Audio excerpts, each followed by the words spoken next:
रामायण में राम और रावण के युद्ध में बहुत लोगों ने भाग लिया। उसमें से 4 पक्षियों की क्या भूमिका थी, आइए जानते हैं। राम और रावण के युद्ध में प्रत्येक वर्ग ने युद्ध लड़ा था।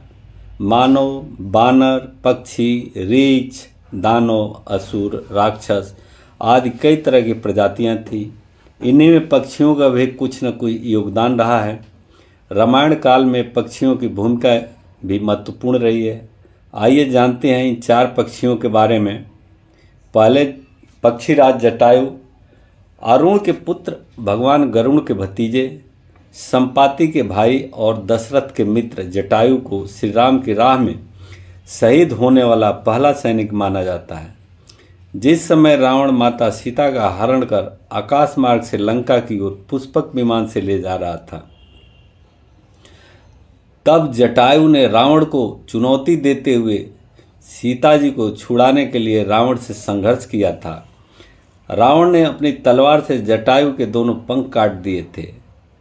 जब राम सीता की खोज में दंडकारण्य वन की ओर बढ़े तो उन्हें घायल अवस्था में जटायु मिले थे। घायल जटायु ने बताया कि रावण सीता जी का हरण कर दक्षिण दिशा की ओर ले गया है। उसके बाद जटायु ने राम की गोद में ही प्राण त्याग दिए। जटायु के मरने के बाद राम ने उनका वहीं अंतिम संस्कार और पिंडदान किया। दूसरे पक्षीराज थे संपाति।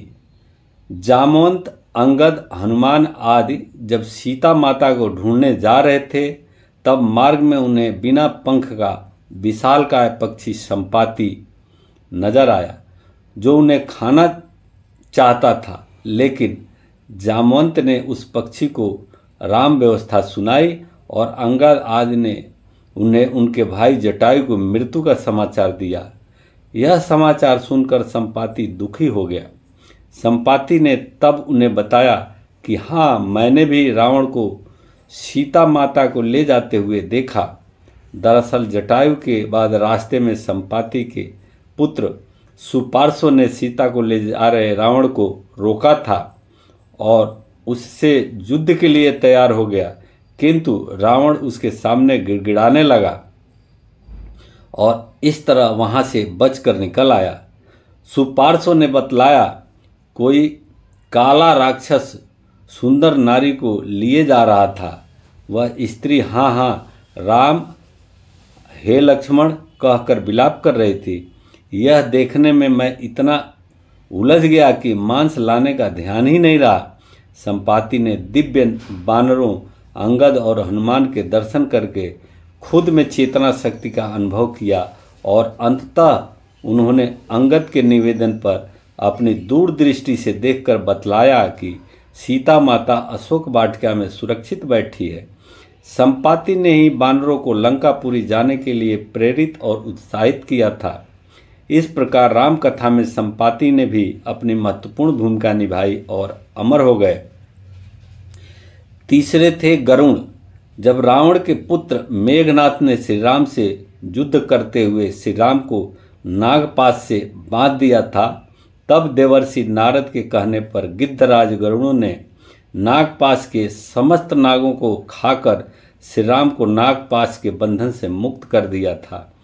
भगवान राम के इस तरह नागपाश में बंध जाने पर श्री राम के भगवान होने पर गरुड़ को संदेह हो गया। इसका समाधान कागभुसुंडी ने किया था। और चौथे थे कागभुसुंडी। भगवान राम के इस तरह नागपाश में बंध जाने पर श्री राम के भगवान होने पर गरुड़ को संदेह हो गया। गरुड़ का संदेह दूर करने के लिए देवर्षि नारद उन्हें ब्रह्मा जी के पास भेज देते हैं।